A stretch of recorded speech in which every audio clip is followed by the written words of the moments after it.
In the glittering Grand Lyceum Theater, a star actor, Victor Langston, collapses in a pool of blood during a live performance, stabbed by a real knife mistaken for a prop. Hercule Poirot, the master detective, steps into the spotlight to unravel a web of jealousy, ambition, and betrayal. Was it Clara Duval, the scorned co-star driven by a broken heart? Or Reginald Thorne, the ambitious director desperate to save his play? Perhaps Arthur Finch, the secretive stagehand, hides a deadly grudge. As Poirot peels back the layers of deceit, a single scratch on the stage reveals the chilling truth. In this Agatha Christie-style mystery, the silent stage unveils a tale of passion and murder, where no one is what they seem. Chapter 1. The curtain rises. The Grand Lyceum Theatre glowed under the soft flicker of gaslights, its opulent interior a testament to London's love affair with the dramatic arts.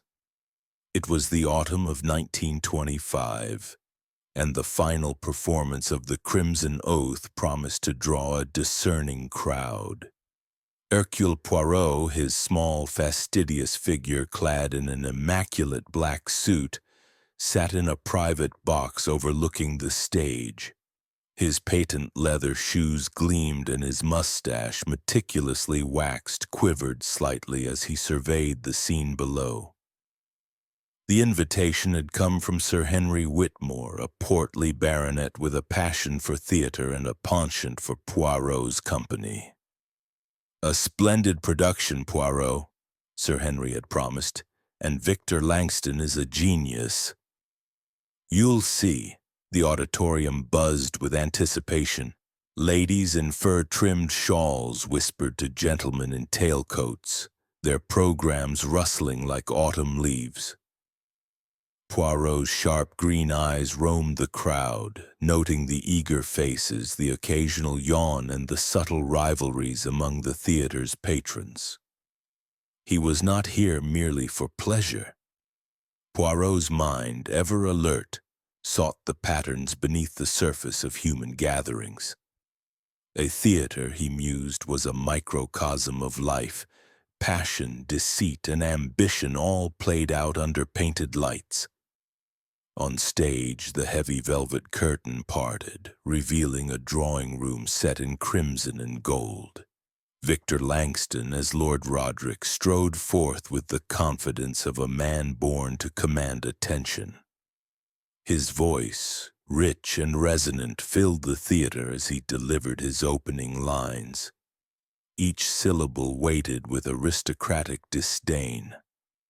Beside him, Miss Clara Duval, playing Lady Eleanor, matched his intensity.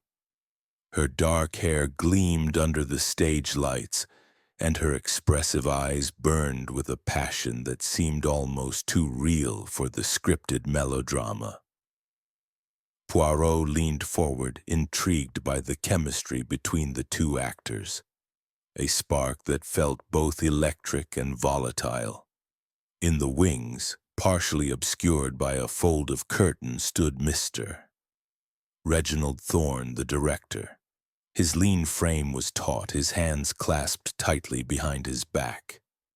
Poirot noted the man's furrowed brow, the slight tic at the corner of his mouth. Thorne's reputation as a perfectionist preceded him.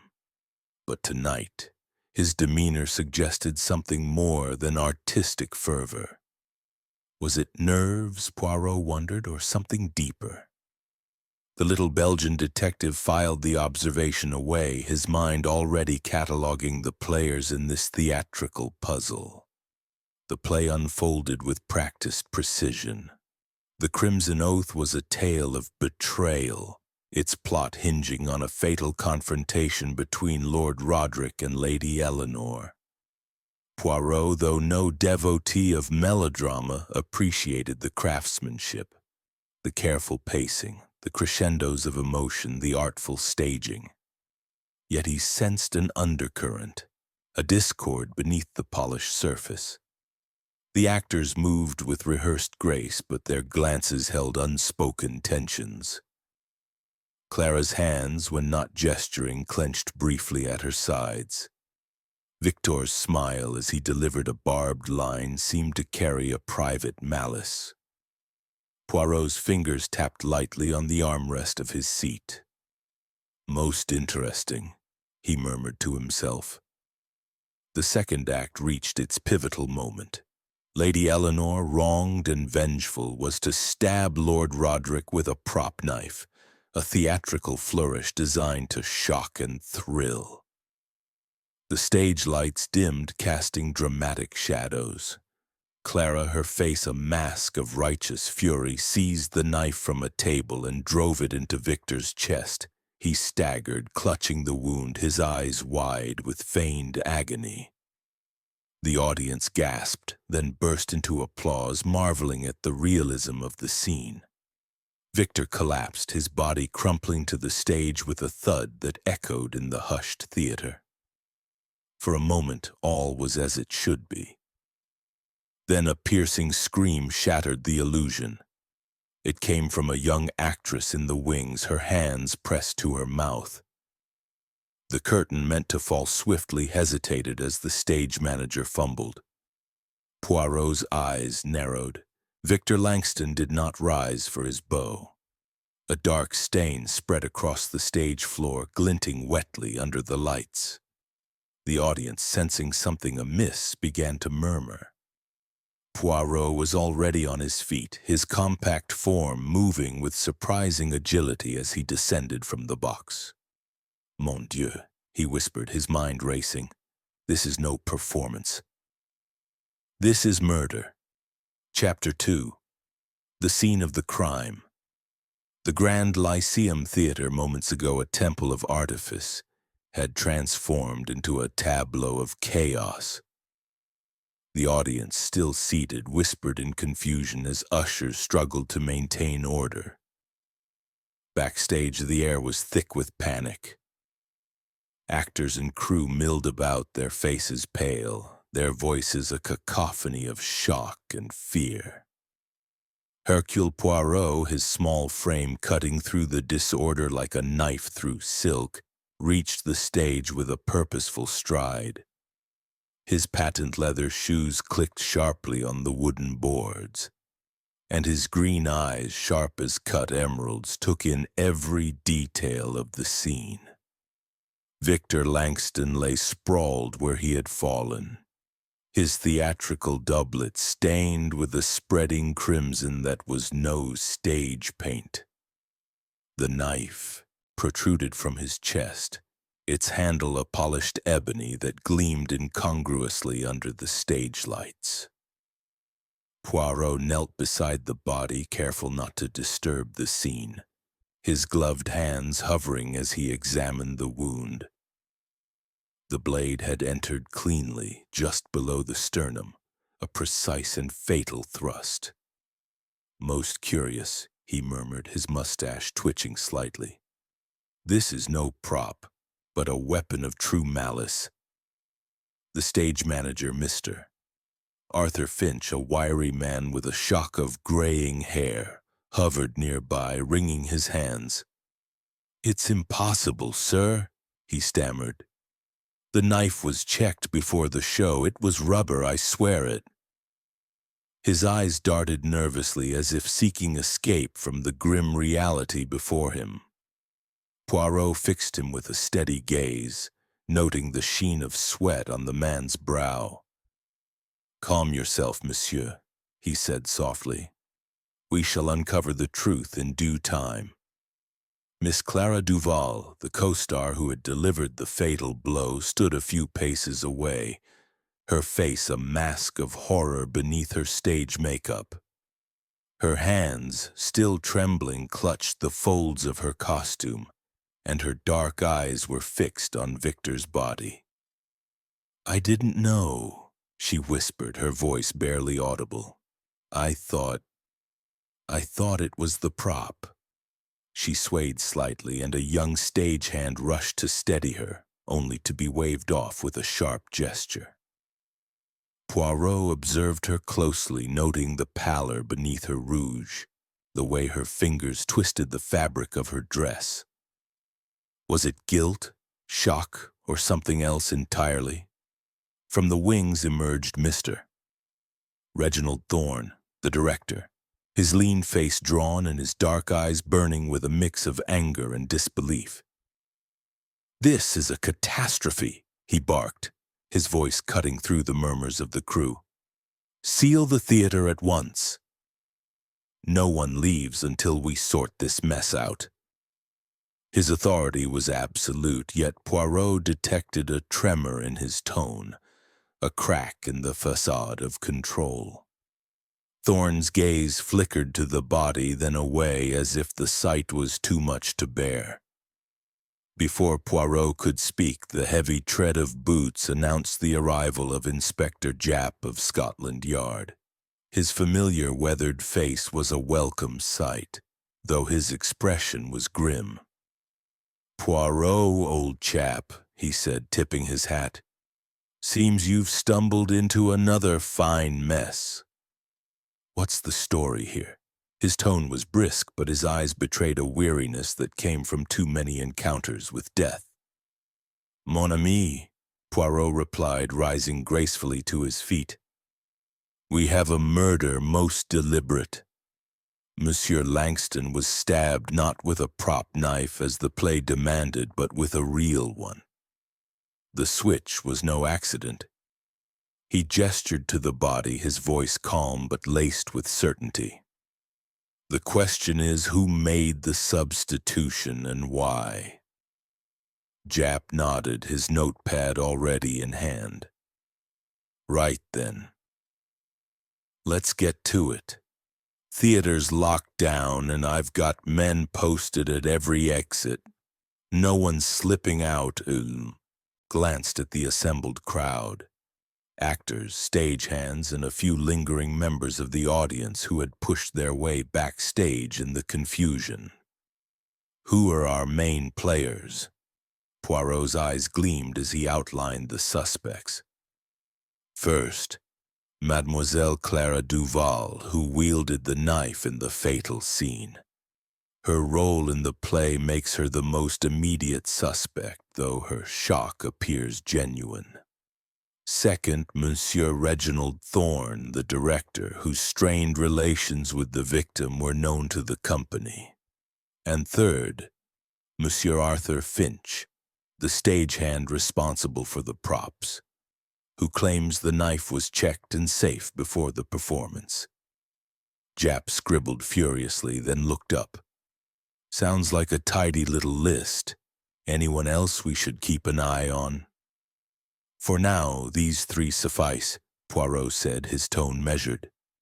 "But the theater is a place of many shadows, Inspector. Others may yet emerge from the wings."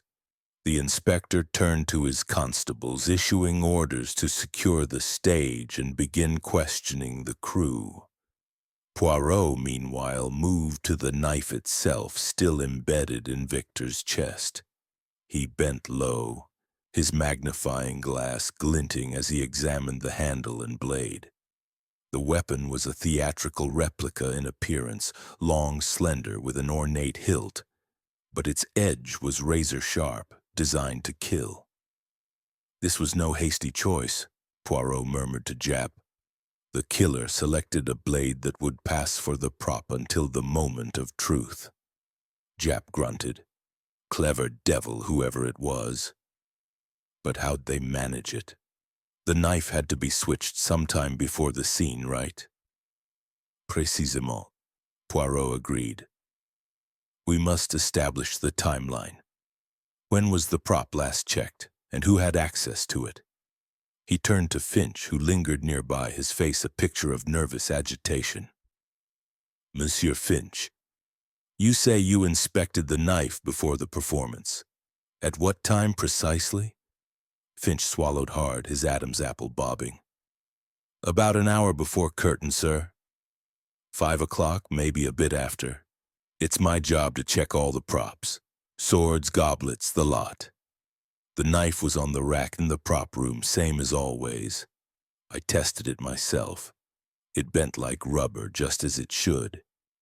And after this check," Poirot pressed, his voice gentle but insistent. Where was the knife kept? On the prop table, stage left, Finch replied. It's always there during the show so the actors can grab it quick. No one touches it except me and the actors in the scene. Poirot's eyes narrowed. And who else was in the prop room this evening? Finch hesitated, his fingers twisting together. Well, sir, it's a busy place before a show. Actors coming in for costumes, crew moving set pieces. I saw Miss Duval there, adjusting her dress. Mr. Thorne was in and out, checking the set. And, well, half the crew, I reckon. But I didn't see anyone near the knife. Poirot nodded, his expression unreadable. Merci, Monsieur Finch. You have been most helpful.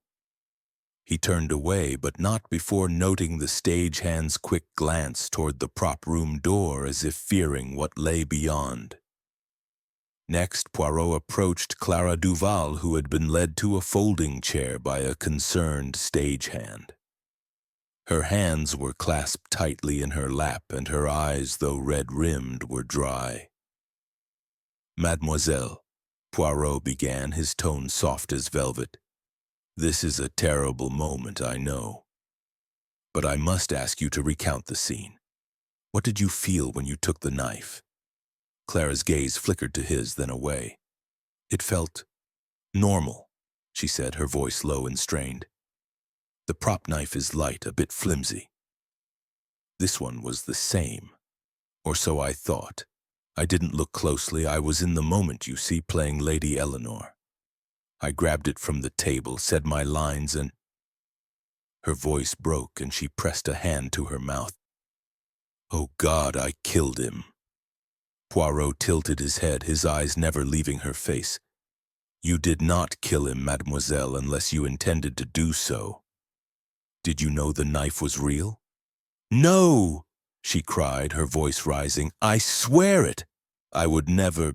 Victor and I, we had our differences, but I could never... She trailed off, her shoulders shaking. Poirot noted the intensity of her denial, the way her hands clenched as she spoke. Grief, perhaps, or a performance worthy of the stage. He turned to Jap, who was overseeing the removal of the body to a side room for the coroner's examination. Inspector, I suggest we examine the prop room at once. The knife was switched there or en route to the stage. We must understand the mechanics of this crime. The prop room was a cramped, dimly lit space cluttered with theatrical detritus, swords, crowns, velvet cloaks, and painted backdrops. A wooden rack along one wall held an array of weapons, all designed to look deadly but crafted for safety.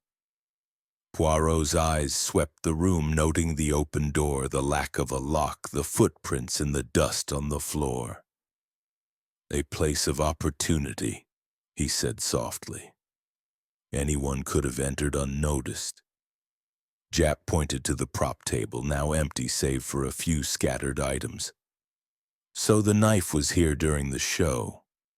Finch says he checked it, but someone swapped it before Clara picked it up.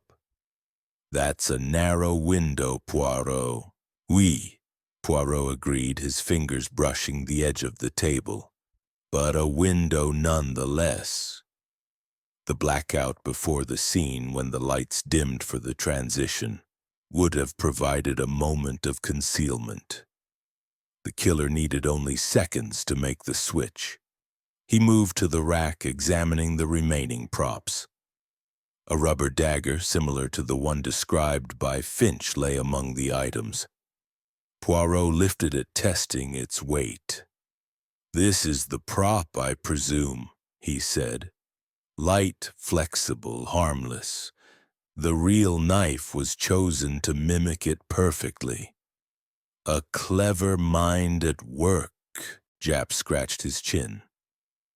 So we're looking for someone who knew the play's timing, had access to the prop room, and could get their hands on a real knife that looked the part. That points to your three suspects, doesn't it? Perhaps, Poirot said, his tone cautious. But we must not be hasty, mon ami. The theater is a world of illusion, where all is not as it seems. We must look beyond the obvious. He stepped back onto the stage where the bloodstain marked the spot of Victor's fall. Kneeling once more, he examined the floor, his magnifying glass catching the light. A faint scratch, barely visible, ran parallel to the stain. Curieux, he murmured. This mark, it is not from the knife itself, but perhaps from something dropped or dragged in the moment of the crime. A clue, perhaps, to the killer's movements. Jap frowned. A scratch? Could be anything, Poirot. Stagehands moving props, actors tripping.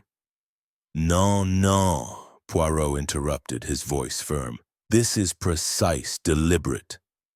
It tells a story if we can read it. He rose, dusting his knees with a handkerchief. We must question the crew further, Inspector. Someone saw something, even if they do not yet know its significance. As Jap began organizing interviews, Poirot lingered on the stage, his mind turning over the facts. Clara's shock, Finch's nerves, Thorne's agitation, each was a piece of the puzzle, but the picture remained incomplete. He thought of Victor Langston, a man whose talent had made him a star, but whose arrogance, whispered about backstage, had made him enemies. Had jealousy, ambition, or some deeper grudge driven one of them to murder? Poirot's gaze drifted to the auditorium, now nearly empty as the audience was ushered out. The gaslights flickered, casting long shadows across the velvet seats. The theater, he said to himself, is a place of secrets. But Hercule Poirot shall uncover them all. He turned to Jap, who was barking orders to a constable. Inspector, I shall remain here a while longer. The stage itself may yet speak to us, and when it does, we shall know the truth. As the night deepened, the Grand Lyceum Theater stood silent, its grandeur marred by the stain of blood. Poirot, alone with his thoughts, felt the stirrings of his gray cells. The crime was a performance meticulously staged, and he would not rest until the curtain fell on the killer's identity. Chapter 3. The Grieving Co-Star. The dressing room of Clara Duval was a small, cluttered sanctuary, its air heavy with the scent of grease paint and wilted roses. A cracked mirror reflected the dim glow of a single gas lamp, casting shadows across costumes strewn over a chaise longue. Clara sat at her vanity, her face still caked with stage makeup, though the rouge on her cheeks was streaked where tears had fallen. Her hands, no longer trembling but clasped tightly in her lap, betrayed a tension that Hercule Poirot's keen eyes did not miss. He stood before her, his compact figure immaculate in his black suit, his mustache a perfect curve of authority. Mademoiselle Duval, he began, his voice soft yet precise, this is a moment most distressing, and I regret to intrude upon your grief. But the truth, it does not wait for tears to dry. I must ask you to recount the events of this evening with all the clarity you can muster. Clara's dark eyes met his, and for a moment they held a spark of defiance. Then she looked away, her gaze settling on a photograph tucked into the mirror's frame. A younger Clara smiling beside Victor Langston, their arms entwined. What is there to say, Monsieur Poirot? She replied, her voice low and hoarse.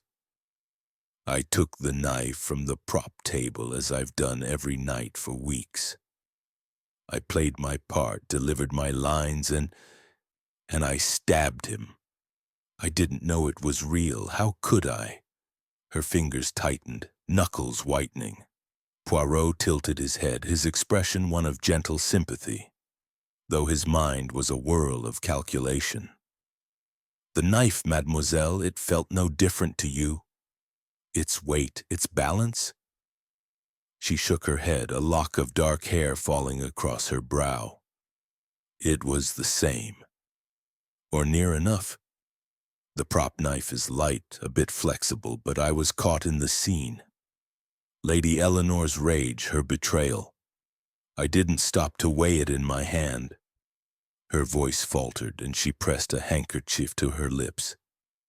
If I'd known, I'd never have. Poirot nodded, his eyes never leaving her face. He noted the flicker of emotion, grief, yes, but also something else, a shadow of resentment that lingered in the set of her mouth. You and Monsieur Langston, he said delicately. You were close, were you not? The whispers backstage, they speak of a romance, perhaps one that ended in sorrow. Clara's shoulders stiffened and her gaze hardened. Whispers are cheap, Monsieur Poirot. Yes, Victor and I were lovers once. A year ago, maybe more. He was charming, brilliant, everything a woman could want until he wasn't. Her voice took on a bitter edge. He changed, you see. Fame went to his head. He started seeing that society girl, Evelyn Warwick, all diamonds and titles. He flaunted her, paraded her at rehearsals, knowing it cut me to the quick. She paused, her breath uneven. But I'm a professional. I put it aside for the play. I'd never let personal feelings ruin my performance. Or your life? Poirot asked, his tone deceptively mild. Jealousy, mademoiselle, it is a powerful force. It can drive even the most disciplined heart to acts of desperation. Clara's eyes flashed, and she rose from her chair, her silk gown rustling. Are you accusing me, monsieur? I loved Victor even after everything. I could never kill him. Her voice broke, and she turned away, her hands gripping the edge of the vanity. You don't understand what it's like to see someone you cared for become a stranger, to watch them choose another while you're left to play the fool on stage and off. Poirot observed her outburst with quiet intensity, noting the tremor in her shoulders, the way her fingers dug into the wood. I understand more than you think, mademoiselle, he said softly. The heart. It is a stage of its own, and its dramas are often the most dangerous. Tell me, where were you in the moments before the fatal scene? The blackout, when the lights dimmed. Where were you then? Clara hesitated, her eyes darting to the mirror as if seeking an answer in her own reflection. I was stage left, waiting for my cue. The prop table was right beside me. I took the knife when the lights went down, just as I always do. There was no time to notice anything wrong. And who else was near you? Poirot pressed, his voice gentle but relentless. The crew, the other actors. Did you see anyone near the prop table? She frowned, her brow creasing. It was dark, monsieur. The blackout lasts only a few seconds, just long enough for the scene change. I heard footsteps, I think. Someone moving nearby, but I was focused on my lines, my entrance. I didn't see anyone touch the knife. Her voice grew quieter. But someone must have, mustn't they? Précisément, Poirot said, his eyes gleaming. Someone with knowledge of the play's rhythm, someone who could move in the shadows unnoticed. He paused, allowing the weight of his words to settle. You are certain, mademoiselle, that you saw nothing unusual?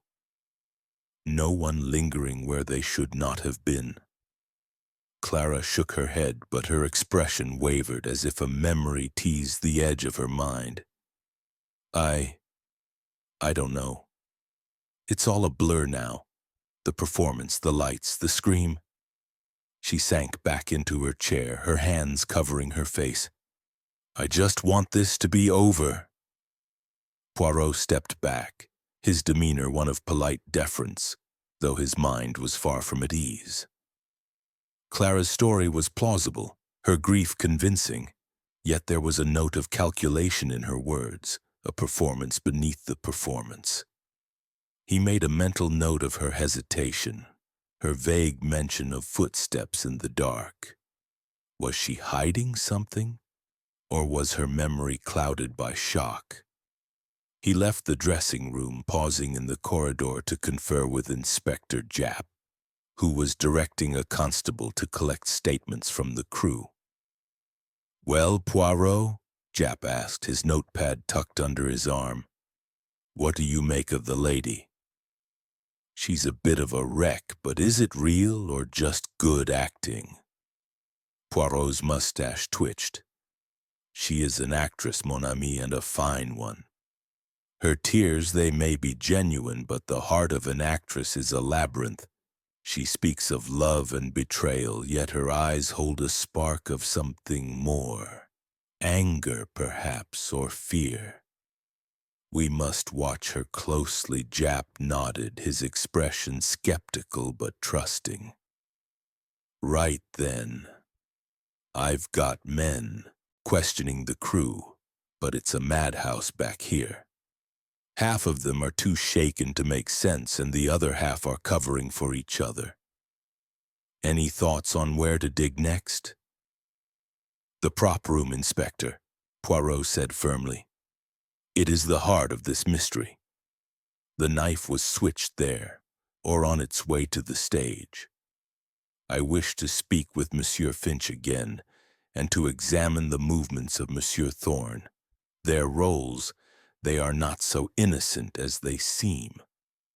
As Japp moved off to organize the interviews, Poirot lingered in the corridor, his gaze drifting to the closed door of Clara's dressing room. He thought of her words, her bitterness toward Victor's new love, and the fleeting mention of footsteps in the dark. "The stage," he murmured to himself. "It is a place of illusion, but the truth, it hides in the smallest details. And Hercule Poirot, he shall find it." He turned, his steps purposeful, toward the prop room, where the next act of this grim drama awaited. Chapter 4. The Director's Ambition. The office of Mr. Reginald Thorn was a cramped, dimly lit chamber tucked behind the Grand Lyceum Theatre's stage, its walls lined with playbills and sketches of set designs. A cluttered desk bore stacks of scripts annotated in a hasty scrawl, and a single gas lamp cast a flickering glow over the room. Thorn sat behind the desk, his lean frame hunched, his dark eyes fixed on Hercule Poirot with a mixture of wariness and defiance. His fingers drummed an uneven rhythm on the arm of his chair, betraying a restlessness that Poirot's sharp gaze did not miss. The air was thick with the scent of ink and old wood, and a faint draft carried the distant murmur of the crew still milling backstage. "Monsieur Thorn," Poirot began, his voice smooth and precise, "this is a tragedy most profound, and I sense it weighs heavily upon you. As director, you are the architect of this production, n'est-ce pas? You know its every movement, its every heartbeat. I must ask you to share what you know of this night's calamity." Thorn's jaw tightened and he leaned back, his hands steepling before him. "What's there to say, Monsieur Poirot? Victor Langston is dead, stabbed on my stage in the middle of my play. It's a disaster for the theater, for the cast, for me." His voice was clipped, but a tremor of emotion ran beneath it like a fault line ready to crack. "I was in the wings watching the performance, as I always do. I saw nothing out of the ordinary until Clara screamed." Poirot tilted his head, his green eyes gleaming in the lamplight. "You were in the wings, you say?" a position of command where one sees all yet is unseen. Tell me, monsieur, what was your relationship with Monsieur Langston? The whispers backstage, they speak of discord, of tempers flaring. Thorne's eyes narrowed, and he rose abruptly, pacing to a shelf where he retrieved a cigarette case. He lit one with a match, the flame trembling slightly in his hand. Victor was a genius, he said, exhaling a cloud of smoke. A bloody difficult genius. He had a gift for the stage, but he knew it and wielded it like a weapon. He demanded rewrites, argued over blocking, even threatened to jump ship for the Drury Lane Theatre. It drove me mad, I won't deny it. Poirot's mustache twitched.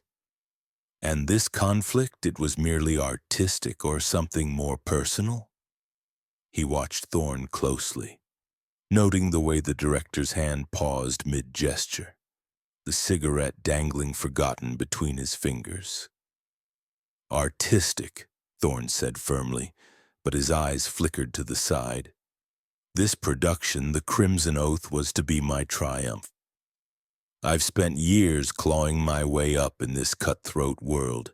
Victor's antics threatened everything, my reputation, my investors, my future. But murder? He laughed, a harsh, brittle sound. I'm no fool, Monsieur Poirot. Killing my lead actor in front of 1,000 witnesses would hardly save my play. Perhaps not, Poirot conceded, his tone mild. Yet ambition, it is a fire that burns fiercely, and sometimes it consumes reason. You had access to the prop room, did you not? And to the stage where the knife was kept. Thorne's face darkened, and he crushed the cigarette into an ashtray. Of course I did. I'm the director, I'm everywhere, checking sets, adjusting lights, keeping this chaos from falling apart. But I didn't touch that damn knife. I was in the wings during the blackout, calling cues to the crew. Ask any of them. They'll tell you I never left my post. Poirot nodded, his expression unreadable. And during this blackout, monsieur, did you see anyone near the prop table? Mademoiselle Duval, perhaps, or Monsieur Finch? Thorne hesitated, his brow furrowing. It was dark, blast it. The blackout's only a few seconds, just enough for the scene change. I was focused on the stagehands moving the set pieces. I didn't see Clara until she stepped into the light, knife in hand. Finch was scurrying about somewhere, probably checking props, but I can't say for certain. He ran a hand through his hair, his composure fraying. Look, Poirot, I know how this looks. Victor was a thorn in my side, but I needed him alive, dead. He's no use to me or the theater. Poirot's eyes gleamed with quiet intensity. A most interesting choice of words, monsieur. A thorn in your side, yet one you could not remove without risk to your production. Tell me, what was the state of the Crimson Oath before this tragedy? Was it a success, or were there troubles? Thorne sank back into his chair, his shoulders slumping. It was a gamble, he admitted. The critics loved Victor, but the rehearsals were a nightmare. He clashed with Clara, with me, even with the crew. The investors were breathing down my neck, demanding results. If this show failed, I'd be finished in London, but I had it under control until tonight. Poirot leaned forward, his voice soft but piercing. And if Monsieur Langston had left for another theater as he threatened, what then? Your triumph, it would crumble, non? Thorne's eyes flashed with sudden anger. Don't twist my words, Poirot. Yes, I was furious with him, but I didn't kill him. I'm not that desperate. He paused, then added more quietly. Besides, I wasn't the only one he crossed. Clara was heartbroken over him, and Finch, Well, he's got his own secrets. You'd do better to look at them. Poirot's smile was faint, almost imperceptible. Merci, Monsieur Thorne. Your candor is most illuminating. I shall trouble you no further, for now he rose, adjusting his cuffs with meticulous care, but his mind was already turning over the director's words. Thorne's ambition was palpable, a driving force that could push a man to extremes. Yet his alibi, supported by the crew, seemed solid. Or was it too solid, too rehearsed? As Poirot stepped into the corridor, Inspector Japp approached, his face etched with frustration. "Any luck, Poirot?" he asked, wiping his brow with a handkerchief. "This place is a circus." Half the crew claim they were too busy to notice anything, and the other half are pointing fingers at each other. Poirot's eyes twinkled. "Patience, mon ami. Monsieur Thorne is a man of passion, driven by his vision for the theater. But passion, it can blind as well as inspire. He speaks of conflicts with Monsieur Langston, yet insists his hands are clean. We must verify his movements during the blackout, and we must learn more of this secret he attributes to Monsieur Finch." Japp nodded, jotting a note. "Right. I'll have the crew questioned again, see if anyone saw Thorne near the prop table. What's your next move?" Poirot glanced back at the office door where Thorne's silhouette was visible through the frosted glass, pacing once more. "I shall return to the prop room, Inspector. The knife, it is the heart of this mystery, and its secrets are yet to be fully revealed. The stage, it speaks, and I, Hercule Poirot, shall listen." He moved off, his steps measured but purposeful, his mind a whirl of possibilities. Thorne's ambition, Clara's jealousy, Finch's nervous glances, each was a thread in the tapestry of this crime, and Poirot was determined to unravel it, stitch by careful stitch. Chapter 5. The Stagehand's Secret. The prop room of the Grand Lyceum Theatre was a cavern of theatrical relics, its air thick with the musty scent of aged canvas and polished wood. Shelves groaned under the weight of gilded goblets, paste jewelry, and mock weaponry, each item meticulously crafted to deceive the eye. A single gas lamp hung from the ceiling, casting a feeble glow that left the corners in shadow. Hercule Poirot stood at the center of the room, his small, fastidious figure a stark contrast to the cluttered chaos around him. His green eyes, sharp and unrelenting, scanned the prop rack where the fatal knife had rested, while his gloved fingers brushed lightly over the edge of the prop table, as if seeking the echo of the crime. Arthur Finch, the stagehand, hovered near the door, his wiry frame tense and his hands fidgeting with a rag stained with grease paint. His graying hair was disheveled, and his eyes, darting between Poirot and the rack, betrayed a nervousness that bordered on panic. "I've told you everything, sir," he said, his voice thin and strained. "I checked the knife before the show, same as always. It was rubber, I swear it. I don't know how it got swapped." Poirot turned to him, his expression one of patient inquiry, though his gaze was piercing.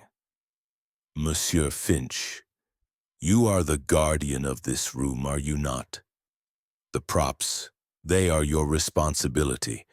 A knife does not transform from rubber to steel without human hands. Tell me precisely what you did in the hour before the performance." Finch swallowed hard, his Adam's apple bobbing. "Like I said, sir, I did my rounds about 5 o'clock. Checked the props for the first act, swords, the goblet for the banquet scene, the knife for the second act.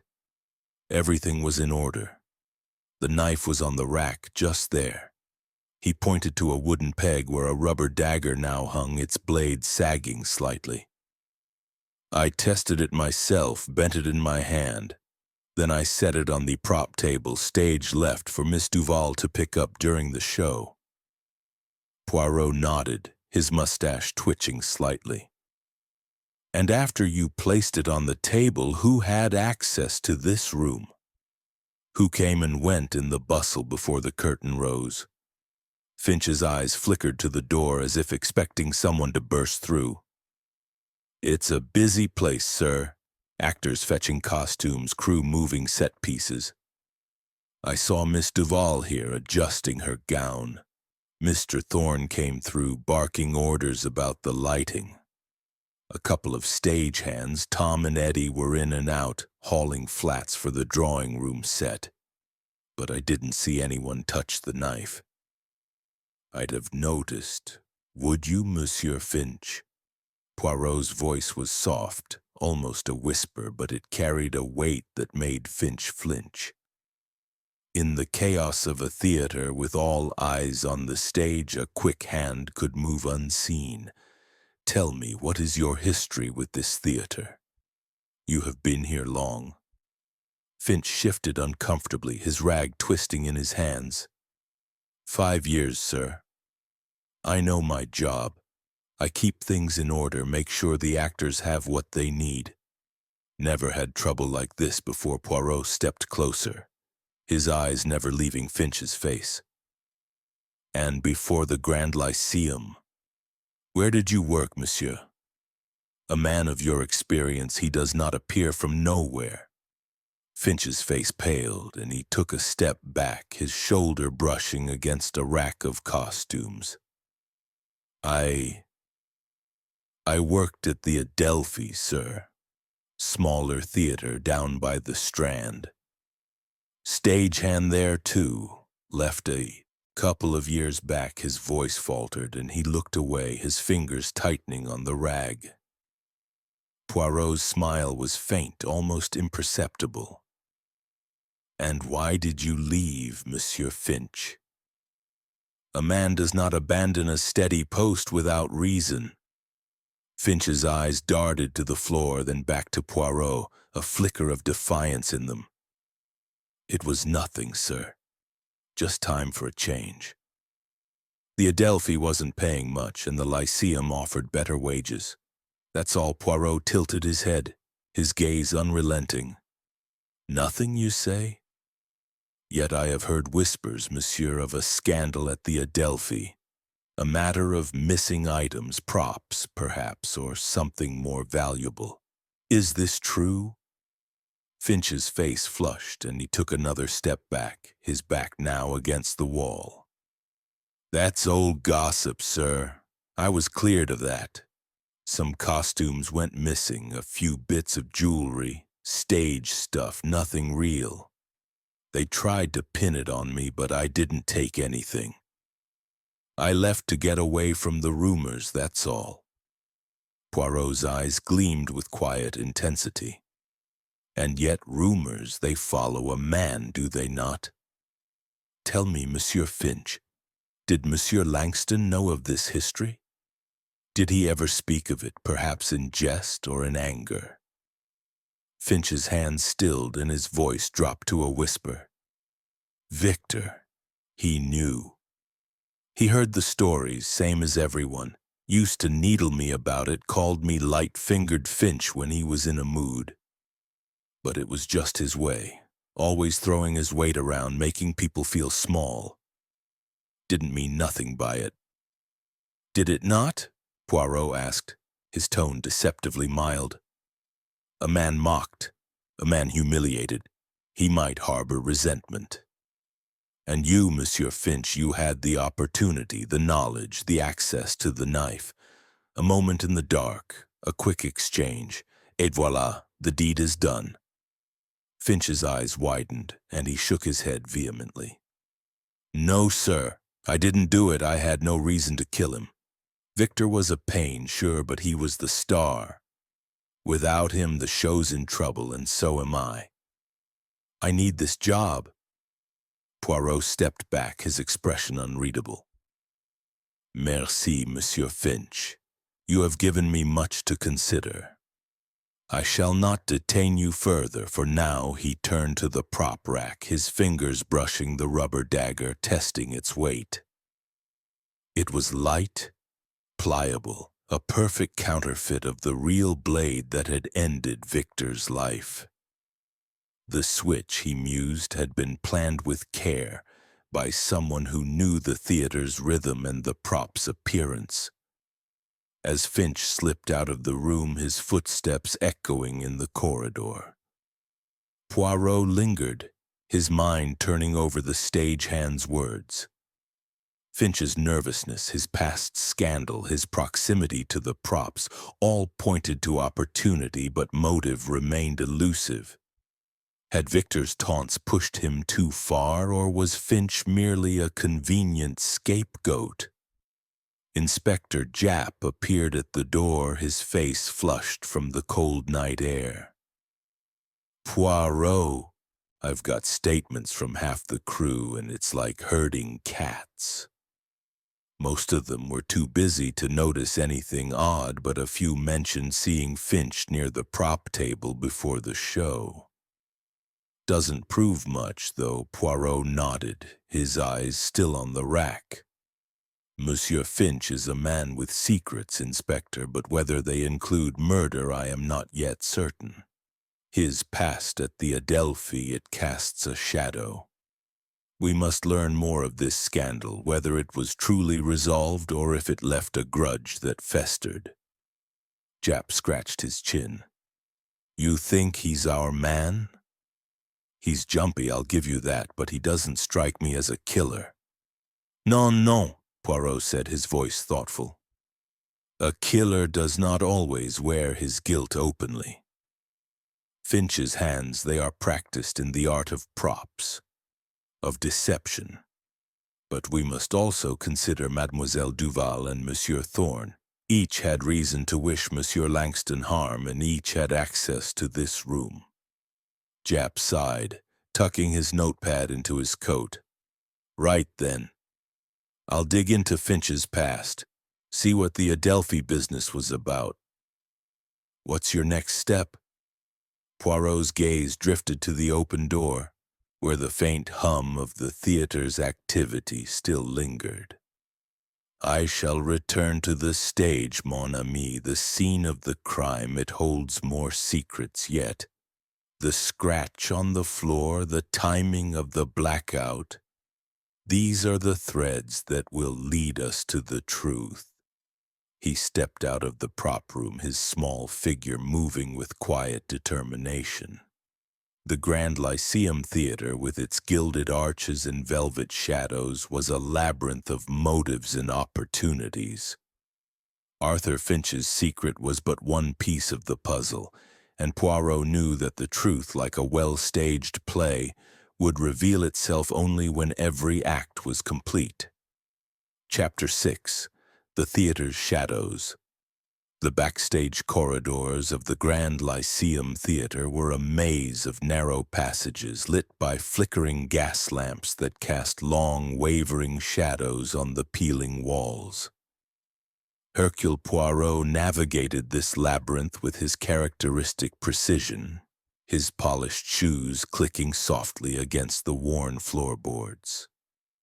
The air was heavy with the mingled scents of sawdust, paint, and the faint tang of nervous sweat, a reminder of the chaos that had erupted only hours before.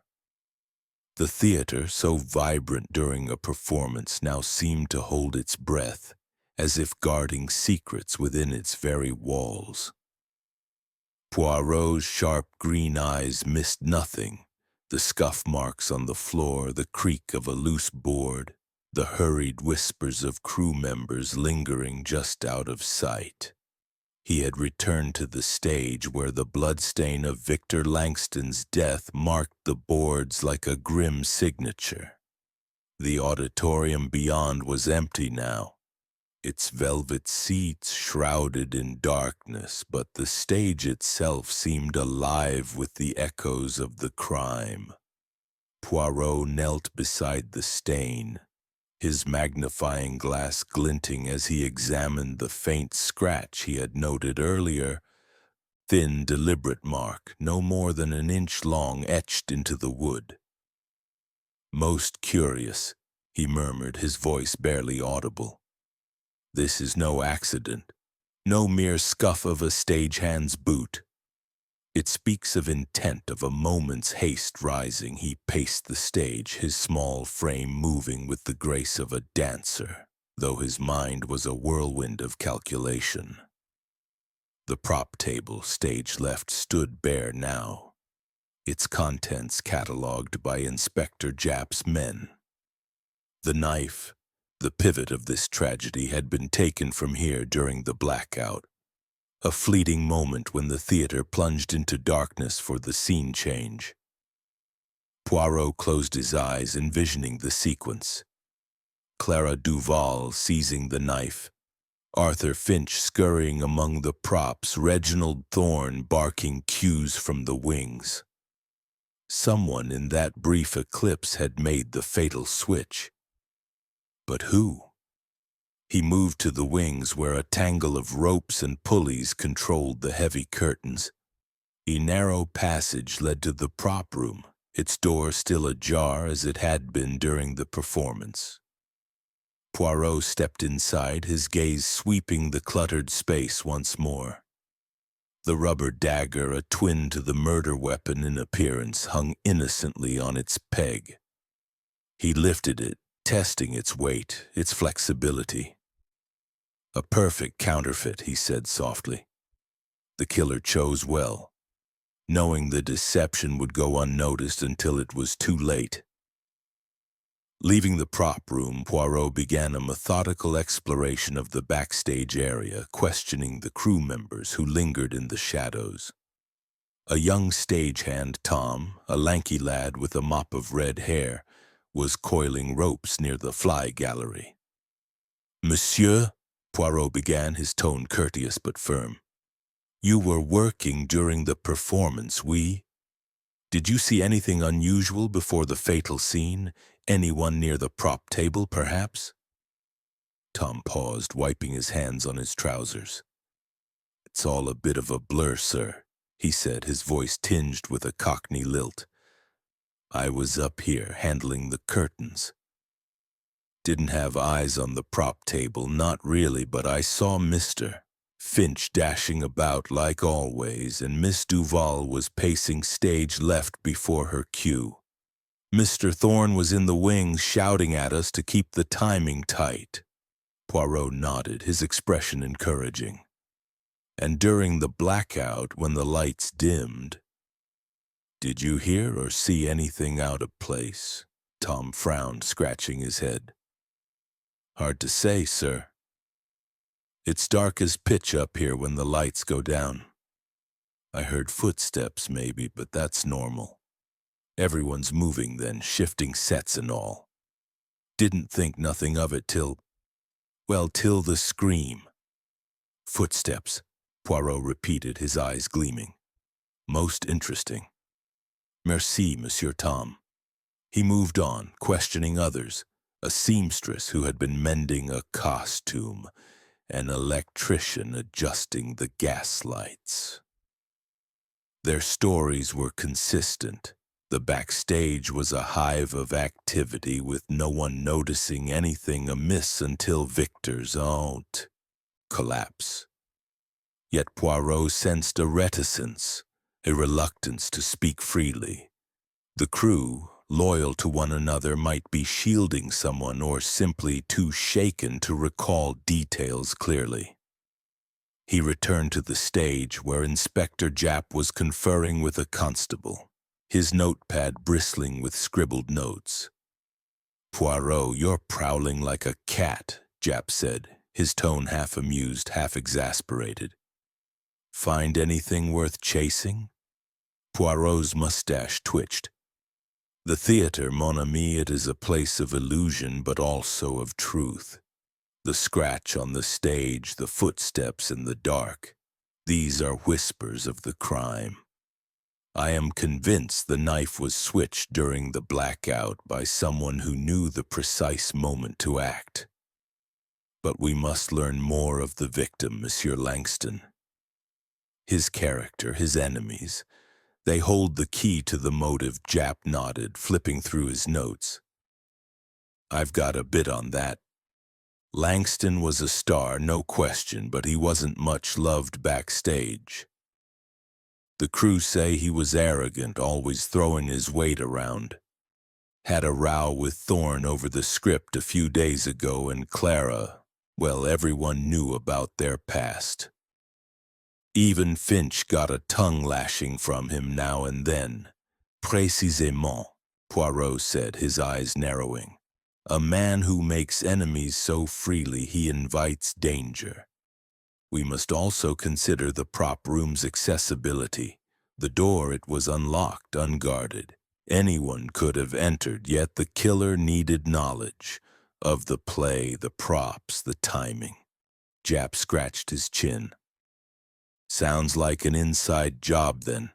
Clara, Thorne, Finch, they all fit the bill. But we've got no hard evidence yet, just a lot of maybes. Poirot's smile was faint but confident. Evidence, Inspector, it will come. The theater's shadows, they hide much, but they cannot hide from Hercule Poirot. I propose we gather the principal suspects tomorrow to observe them together. Their reactions, their glances, they will betray what words conceal. Jap agreed, issuing orders to his men to secure the theater for the night. As the constables dispersed, Poirot lingered on the stage, his gaze fixed on the bloodstain, now drying to a dull brown. The scratch beside it nagged at his mind, a small detail, easily overlooked yet vital. The stage, he murmured. It is the canvas of this crime, and every mark upon it tells a story. I shall read it, and the truth it shall be revealed. He turned, his small figure silhouetted against the darkened auditorium, and made his way toward the exit. The Grand Lyceum Theater, with its secrets and shadows, was a puzzle worthy of his gray cells, and Poirot was determined to solve it before the final curtain fell. Chapter 7.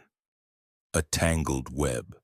The morning light filtered weakly through the lace curtains of Hercule Poirot's London flat, casting delicate patterns across the polished mahogany table where he sat, a cup of steaming tisane in his hand. The aroma of chamomile and mint filled the air, a soothing contrast to the grim puzzle that occupied his mind. Across from him sat Captain Hastings, his loyal friend, whose earnest face was creased with curiosity and concern. The events at the Grand Lyceum Theater had kept Poirot awake into the early hours, his gray cells turning over the details of Victor Langston's murder like a jeweler examining a flawed gem. Hastings, mon ami, Poirot began, setting his cup down with precision. This case, it is a tapestry of human passions, jealousy, ambition, resentment, all woven together in the shadows of the theater. But the threads, they are tangled, and we must untangle them with care. Hastings leaned forward, his hands clasped around his own cup of tea. It's a devil of a mess, Poirot.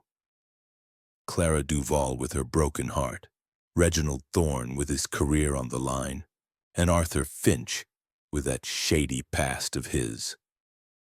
Any one of them could have swapped the knife, but how do we pin it down? They all had the chance, didn't they? Poirot's eyes gleamed, his mustache twitching with a faint smile. Précisément, Hastings. Opportunity, it is abundant in the chaos of a theater. The blackout, those few seconds of darkness, provided the perfect moment for the switch. But opportunity alone, it is not enough. We must seek the motive, the spark that turned thought into action. And for that, we must understand Monsieur Langston, his life, his enemies, his secrets. Hastings frowned, stirring his tea absently. Well, from what we've heard, Langston wasn't exactly a saint. Arrogant, quick to offend, and not above rubbing people the wrong way. Sounds like he made enemies wherever he went. Oui, Poirot agreed, his voice soft but sharp. A man who inspires such enmity, he invites danger. Yet this murder, it is not a crime of impulse. The knife chosen to mimic the prop, the timing of the switch. It speaks of planning, of intimacy with the theater's rhythms. The killer, Hastings, is no stranger to the stage. Hastings's eyes widened. You think it's an inside job, then? Someone in the company, not just a random grudge?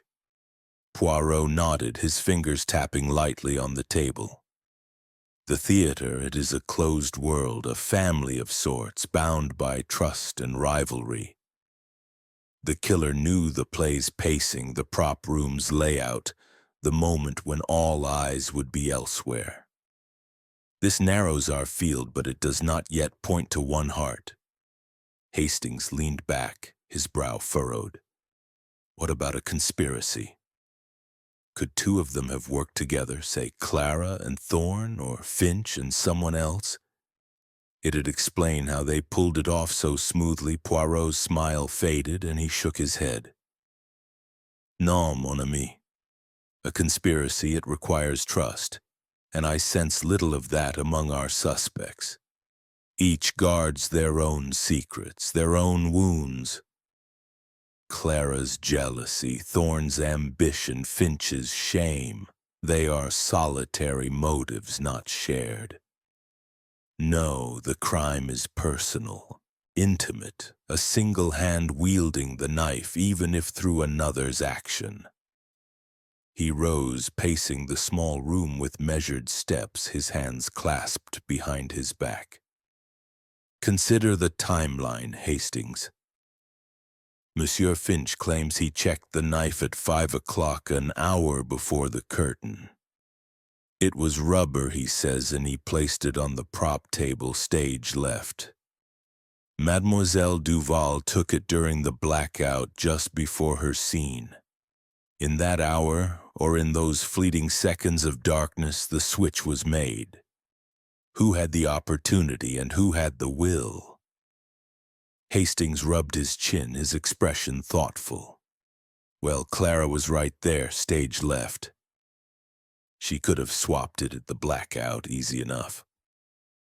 Thorne was in the wings, close to the prop table, and Finch, well, he's the one who handles the props. Any of them could have done it, but why?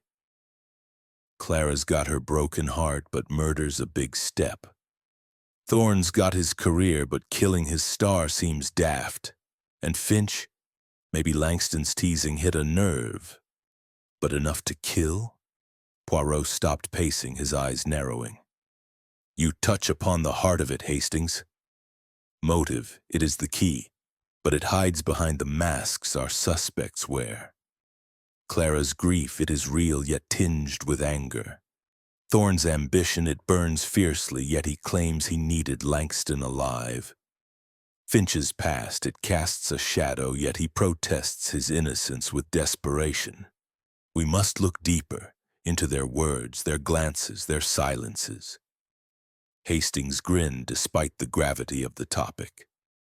You and your gray cells, Poirot, always seeing things I miss. What's next, then? Back to the theater?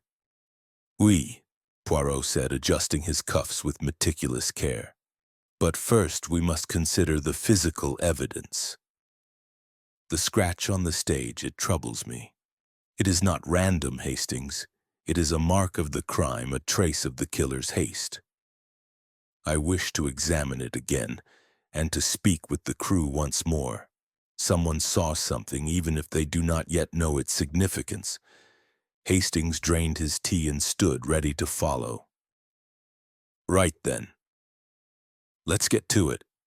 But I'll wager this case'll drive us both round the bend before it's done. Poirot's smile returned, a glint of confidence in his eyes. The bend, mon ami, it is where the truth often hides. And Hercule Poirot, he does not shy from the curves of a mystery. They arrived at the Grand Lyceum Theatre just as the morning mist was lifting, the building's ornate facade looming like a silent sentinel.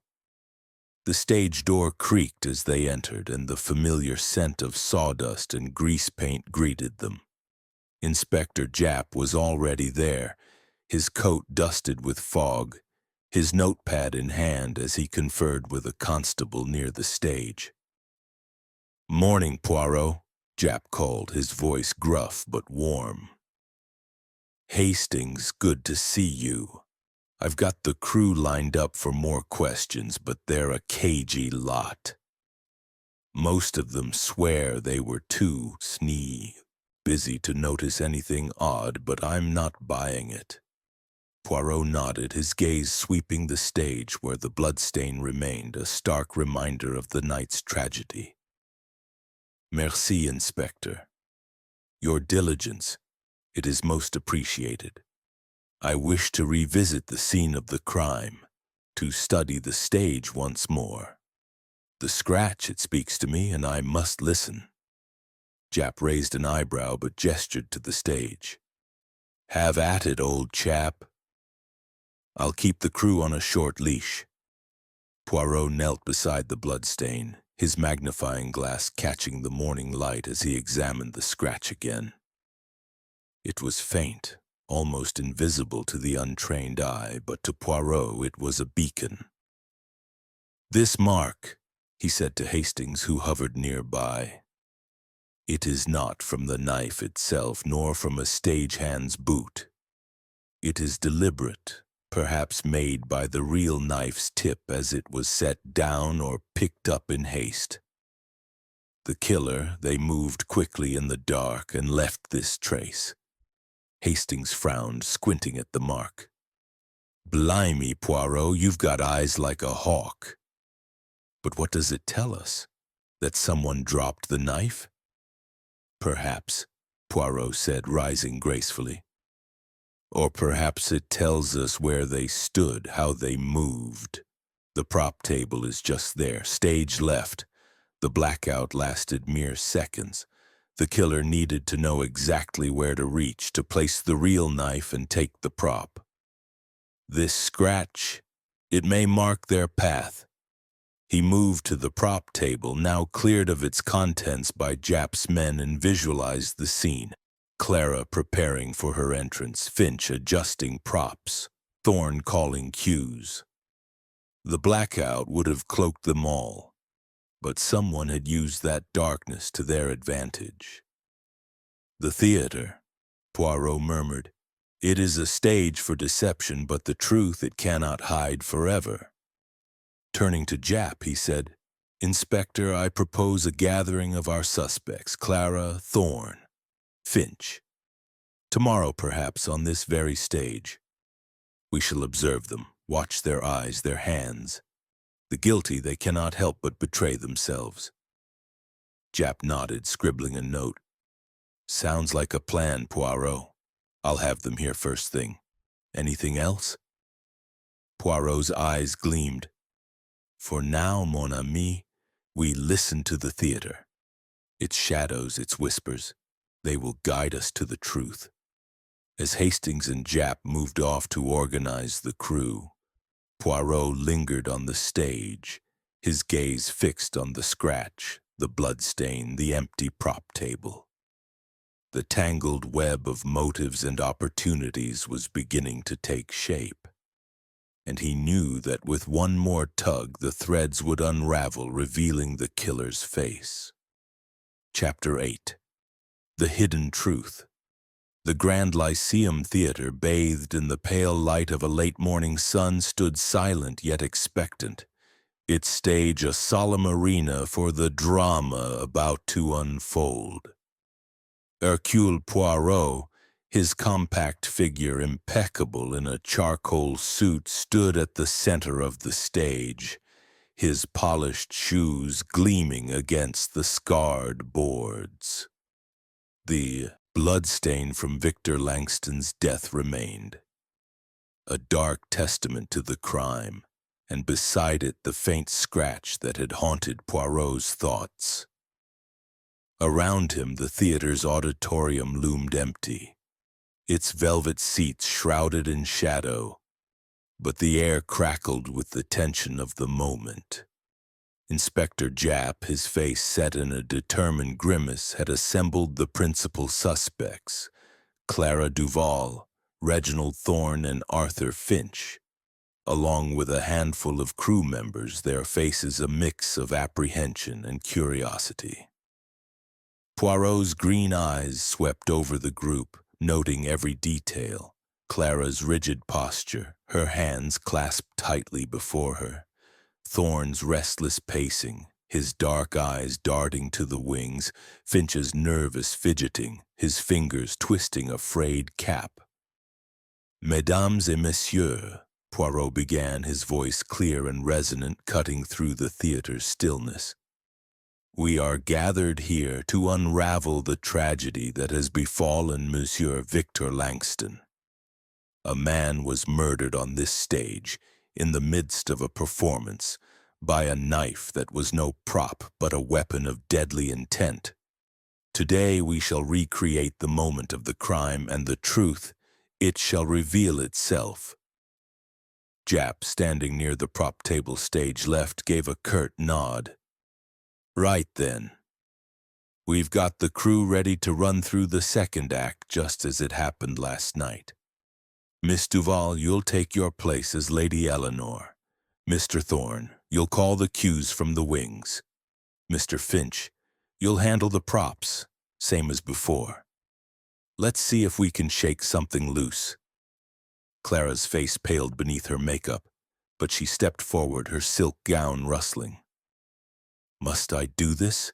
she asked, her voice trembling. "It's too much. To relive it." Poirot's expression softened, but his tone was firm. "Mademoiselle, it is necessary. The stage, it holds the memory of the crime, and you are its key player. We shall use a rubber knife, of course, but your actions, they must be precise." Thorne, his jaw tight, moved to the wings, his hands clasped behind his back as if to steady himself. "Let's get this over with," he muttered, his voice sharp with strain. Finch, meanwhile, scurried to the prop table, placing a rubber dagger, identical in appearance to the one used in the performance, exactly where it had been the previous night. His hands shook slightly, and Poirot noted the quick glance he cast toward Clara, a flicker of unease in his eyes. The crew took their positions, stage hands at the ropes, an electrician at the lighting board, and a young actress replacing the absent supporting cast, standing ready for her cue. Poirot positioned himself near the bloodstain, his magnifying glass at hand, his gaze fixed not on the actors but on the suspect's movements. "Begin," he said, his voice a quiet command. The scene commenced, the stagehands moving with practiced efficiency to set the drawing room for the second act.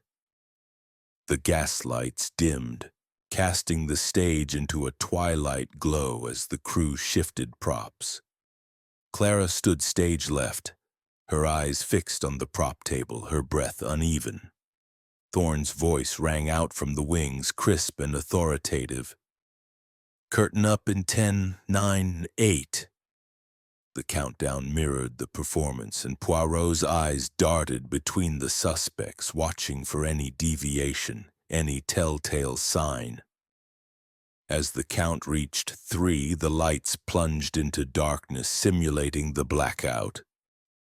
The theater fell silent, save for the soft shuffle of feet and the creak of a rope. Poirot's ears strained, catching the faint rustle of Clara's gown, the scuff of Finch's boots, the low murmur of Thorne's voice as he whispered a cue to a stagehand. The blackout lasted only seconds, but to Poirot it was an eternity of possibility. Then the lights flared, and Clara, as Lady Eleanor, seized the rubber knife from the table, her face a mask of scripted fury.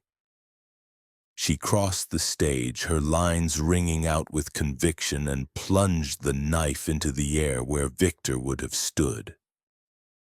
The crew applauded softly, a reflex from countless rehearsals, but Clara's face crumpled and she dropped the knife, her hands covering her mouth. Poirot stepped forward, raising a hand to halt the scene. "Enough," he said, his voice cutting through the murmurs. He knelt beside the bloodstain, his magnifying glass hovering over the scratch. "This mark," he declared, his tone commanding attention, "it is the key to the crime. It was made not by accident, but by the real knife dropped or dragged in the moment of the switch. And you, Mademoiselle Duval, you were at the heart of that moment." Clara's eyes widened, and she took a step back, her hands trembling. "What are you saying, Monsieur Poirot? I told you I didn't know the knife was real." Poirot rose, his gaze unwavering. "Did you not, mademoiselle? You stood by the prop table in the darkness of the blackout. You knew the rhythm of the play, the precise moment to act. You had reason. Your heart broken by Monsieur Langston's betrayal, your pride wounded by his new love, and you had opportunity, for the knife was within your reach." Thorne stepped forward, his face flushed with indignation. "That's absurd, Poirot. Clara's an actress, not a murderer. She was in character, lost in the role. She couldn't have planned this." Finch, his voice high with panic, added, "She's right, sir. I checked the knife myself. It was rubber when I put it on the table. Someone else must have swapped it." Poirot's smile was faint, almost sorrowful. "Monsieur Finch, your diligence is noted, but your nerves, they betray you. And you, Monsieur Thorne, your defense of Mademoiselle Duval, it is gallant, but perhaps it hides your own fears. Yet it is Mademoiselle Duval who holds the stage now." He turned to Clara, his voice soft but relentless. "You switched the knife, did you not? In the blackout you placed the real blade, knowing it would strike true." Clara's composure shattered, her hands flying to her face as a sob escaped her.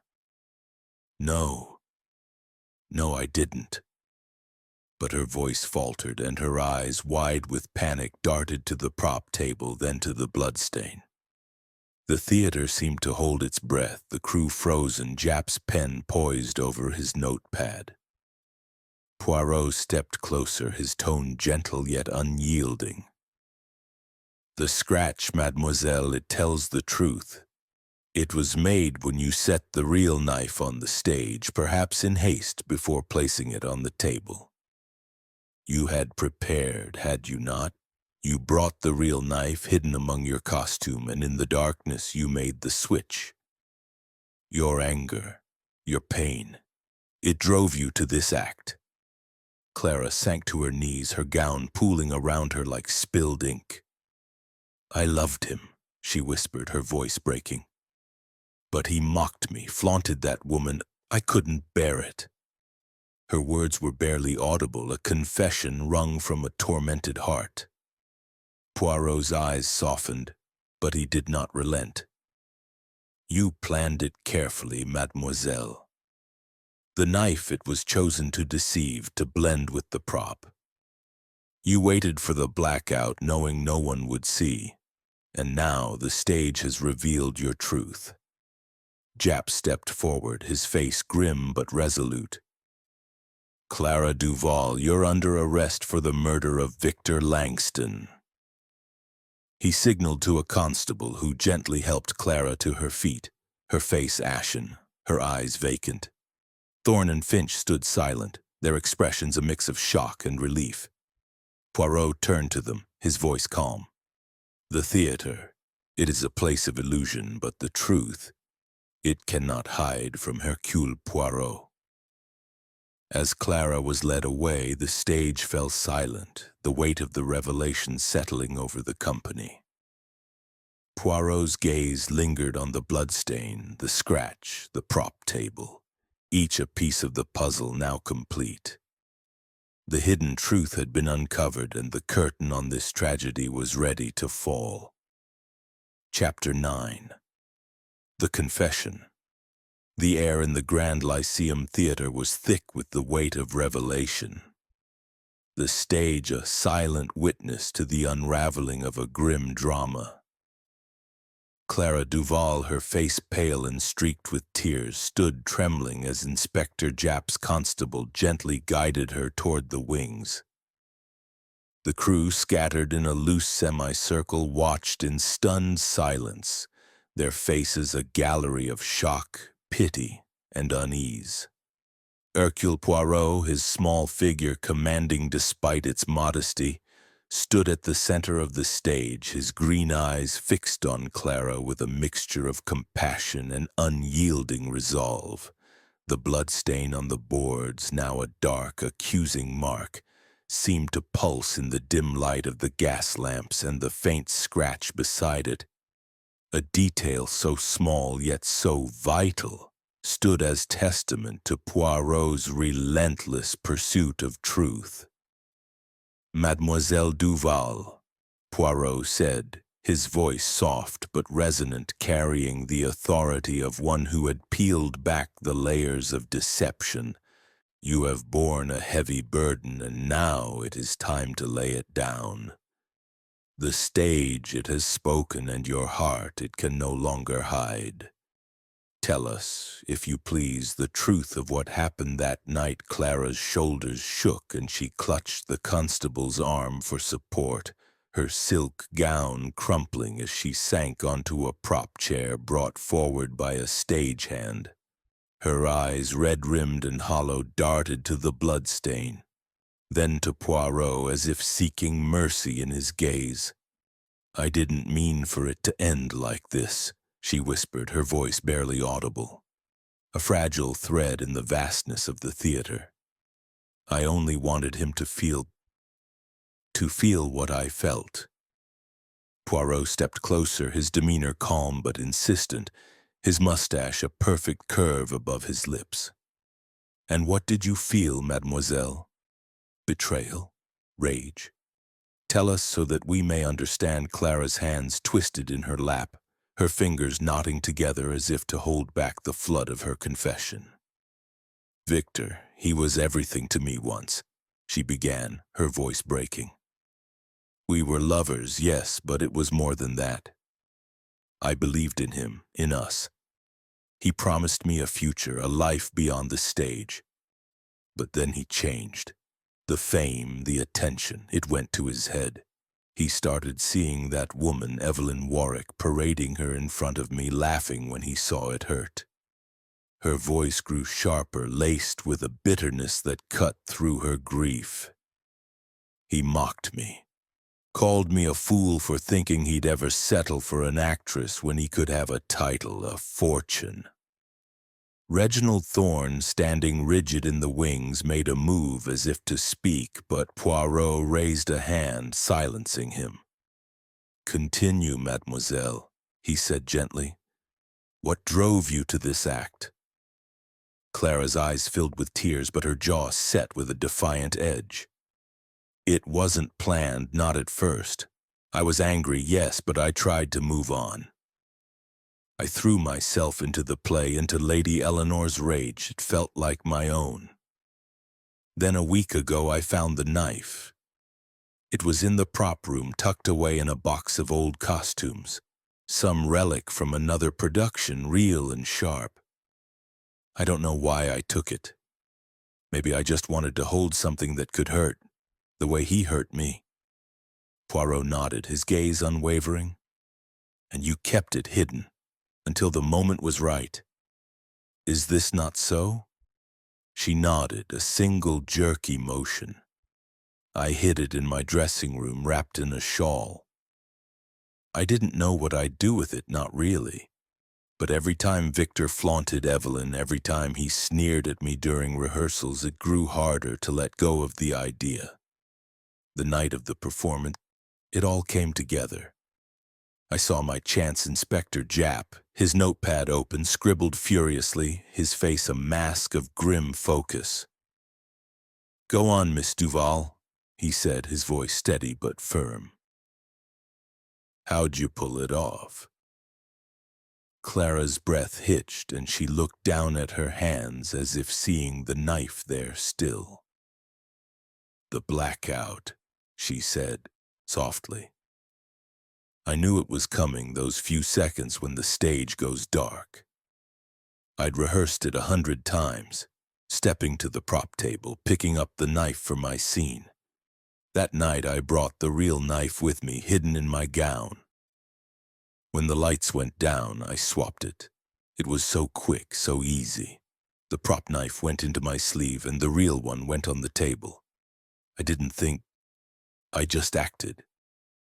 Poirot's eyes narrowed and he pointed to the scratch on the stage. "And this mark, mademoiselle? It was made in your haste, was it not? The real knife, its tip grazed the floor as you placed it, a silent witness to your deed." Clara's gaze followed his gesture and she flinched as if the scratch itself accused her. I don't know. It was dark. I was moving fast. Maybe I dropped it for a moment or it brushed the floor. I didn't mean to leave any trace. Her voice cracked and she buried her face in her hands. I didn't want him to die, not really. I just wanted him to stop, to feel something, anything for me again. Arthur Finch, standing near the prop table, let out a shaky breath, his eyes wide with relief and horror. "I told you, sir," he said to Poirot, his voice trembling. "I checked the knife. It was rubber when I left it. I didn't do nothing." Thorne, his face ashen, stepped forward, his hands clenched at his sides. "Clara, you fool," he said, his voice low and strained. "You've ruined everything. Yourself, the play, all of us." But there was no venom in his words, only a weary resignation. Poirot turned to them, his expression solemn. "Monsieur Thorne, Monsieur Finch, you are innocent of this crime, though not without your own shadows. Your ambition, Monsieur Thorne, it blinded you to the tensions within your company. And you, Monsieur Finch, your past made you a convenient suspect, but your fear kept you honest." Japp signaled to the constable, who gently urged Clara to her feet. "That's enough, Miss Duval," he said, his tone softer now. "You'll need to come with us." "There's a lot to sort out at the station." Clara rose, her movement slow and mechanical, as if the weight of her confession had drained her of life. "I loved him," she said again, her voice a whisper as if to herself. "I only wanted him to see me." She allowed the constable to lead her away, her head bowed, her steps faltering. Poirot watched her go, his heart heavy with the tragedy of it all. "The human heart, it is a fragile thing," he said quietly to Captain Hastings, who had joined him on the stage. "It seeks love, and when it is wounded, it can turn to darkness." Hastings, his face etched with sympathy, shook his head. "Poor girl. She let her emotions get the better of her. But how did you know, Poirot? That scratch. It was such a small thing." Poirot's smile was faint, almost melancholy.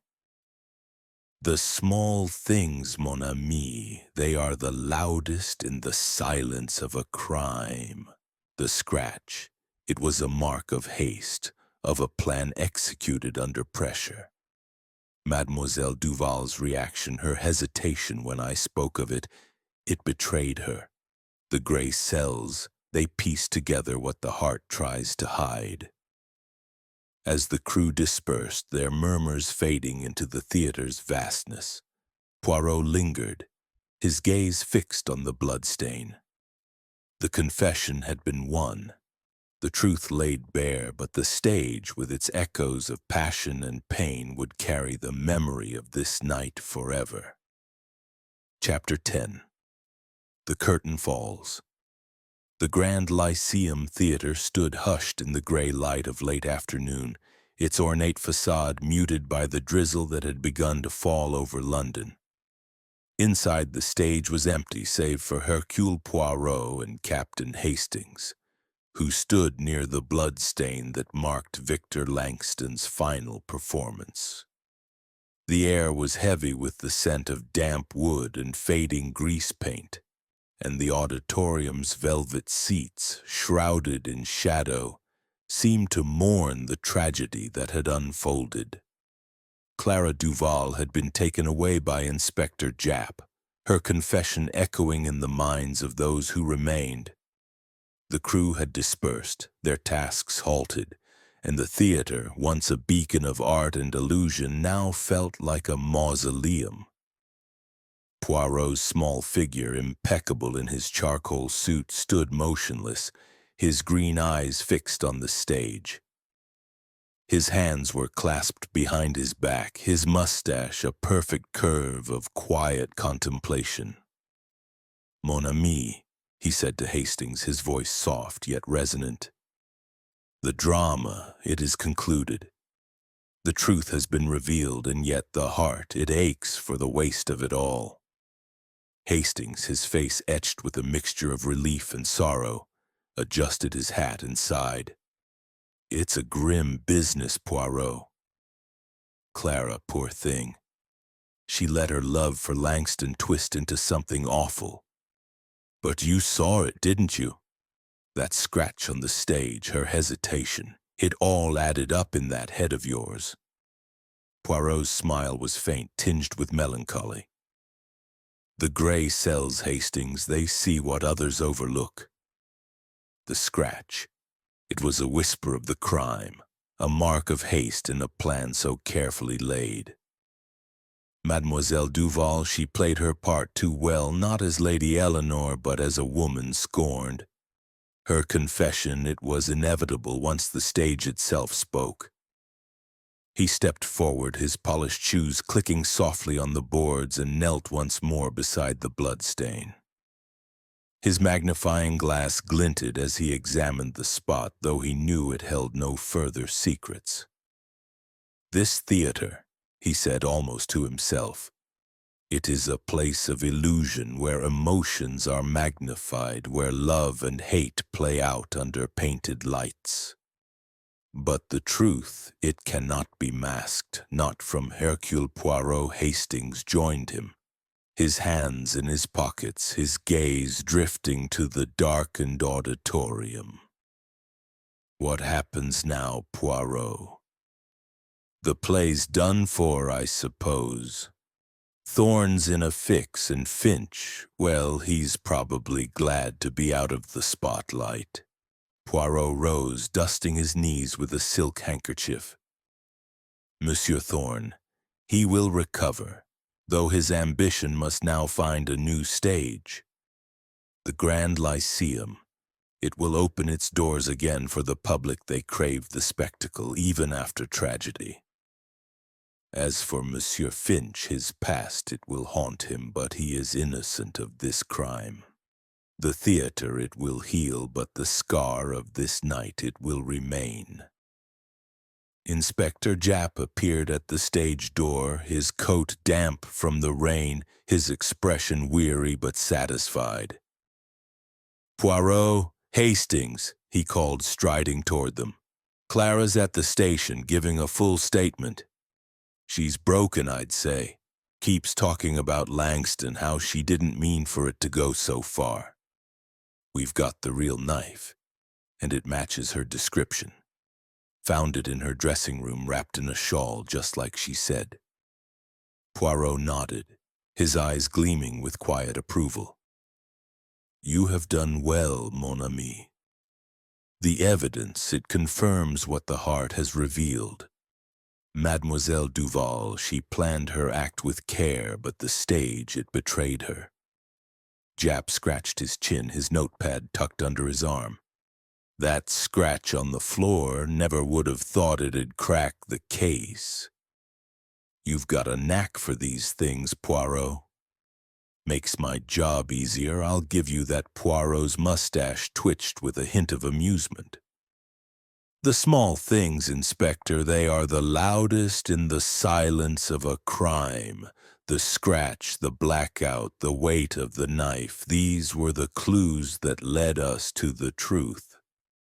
And Mademoiselle Duval's eyes, they could not hide her guilt when confronted.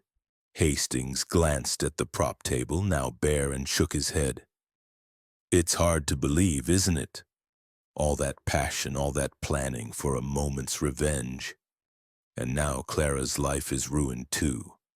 Oui, Poirot said softly, his gaze distant. The human heart. It is a fragile thing, Hastings. It loves, it hates, it breaks, and sometimes it destroys. Mademoiselle Duval, she sought to reclaim her pride, but in doing so she lost herself.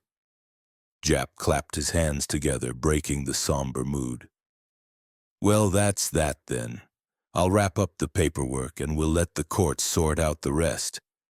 Fancy a pint, Poirot? You've earned it? Poirot's smile was polite but firm. Merci, Inspector, but I prefer my tisane. The mind, it requires clarity, not clouds, after such a case. He turned to Hastings, his expression softening. Come, mon ami, let us leave this stage to its ghosts.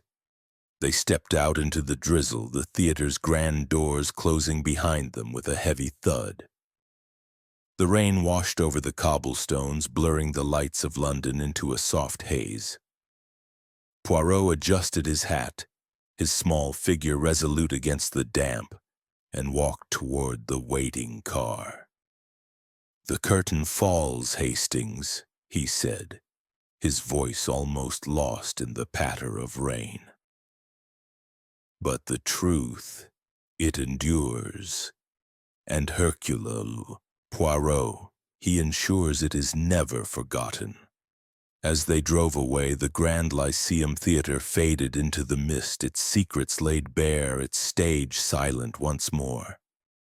The mystery of Victor Langston's death was solved, but the echoes of passion and betrayal would linger in its shadows, a reminder of the fragile line between love and vengeance.